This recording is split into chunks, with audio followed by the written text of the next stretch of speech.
What up, what up, what up? Serial Assassin here.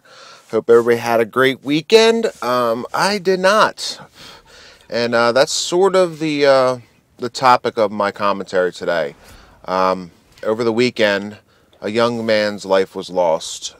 He was a close friend to my children, and he died on Saturday night.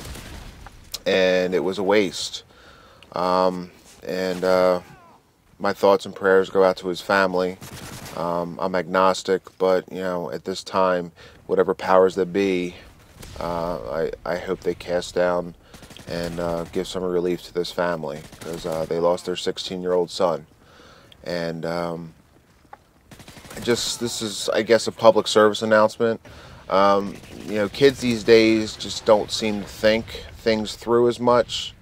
And, I hope that I've reiterated many times to my children that, getting into a car with someone that isn't that experienced as driving, you're putting your life in their hands. And, this sort of brought it home for my children and the lesson that I keep trying to teach them. But it's one of those lessons that I wished never was taught, was never there as an example. Because this boy that was lost, he was a good kid, but he got in the car with his best friend, and they were driving a little fast. Kid lost control. They hit a tree, and because this young man wasn't wearing a seatbelt, he flew out the window and died on impact. The driver is currently in ICU down at CHOP, and I'm hoping he pulls through and everything works out for him. But even if it does, I mean, he has to live the rest of his life knowing that he killed his best friend being careless.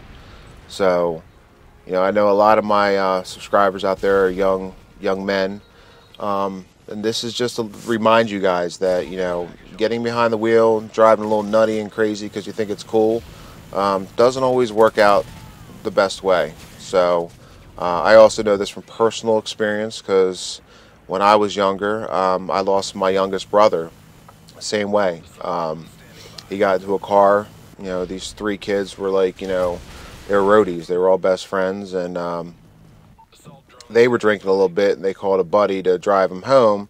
And the buddy that was driving had a 87 Mustang GT, fully souped out, 16 years old, and was doing 120 in a 35. Took a corner a little too fast.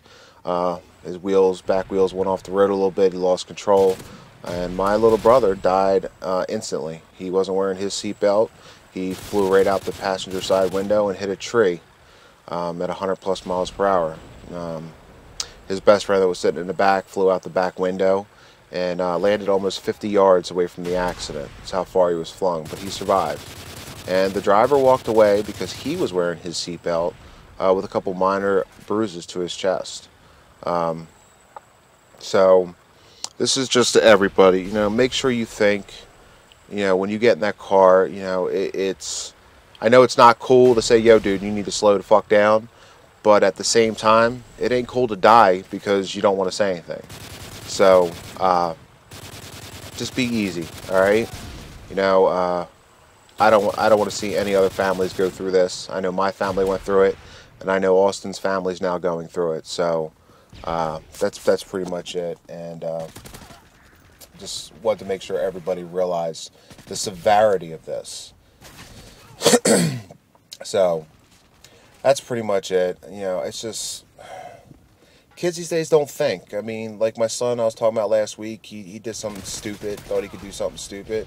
And then I'm taking him to football practice, and one of his buddies that, I give a ride every morning, he got in the car and he had his finger all wrapped up. And I'm like, dude, what happened to your finger? You alright? He's like, yeah, I shot myself with a pellet gun. I mean, just, I don't know what it is today. These kids just don't seem to think. They just don't. And it's scary. I mean, as a parent, it is terrifying to know this is the way today's youth is. So hopefully you're listening to this and you're not like that, or you're listening to this and it hits home a little bit, and I can help out somebody else. So that's it. Thanks again for watching. If you made it this far, hopefully you click that like button. Hopefully you already subscribed. But thanks again for listening. How many brothers fell victim to the street? Rest in peace, young nigga. There's a heaven for you. Be alive if I told you that I never thought of that. My niggas, we the last ones left. But life goes on. How many brothers fell victim to the street? Rest in peace, young nigga. There's a heaven for you. Be alive if I told you that I never thought of that. My niggas, we the last ones left. Life goes on.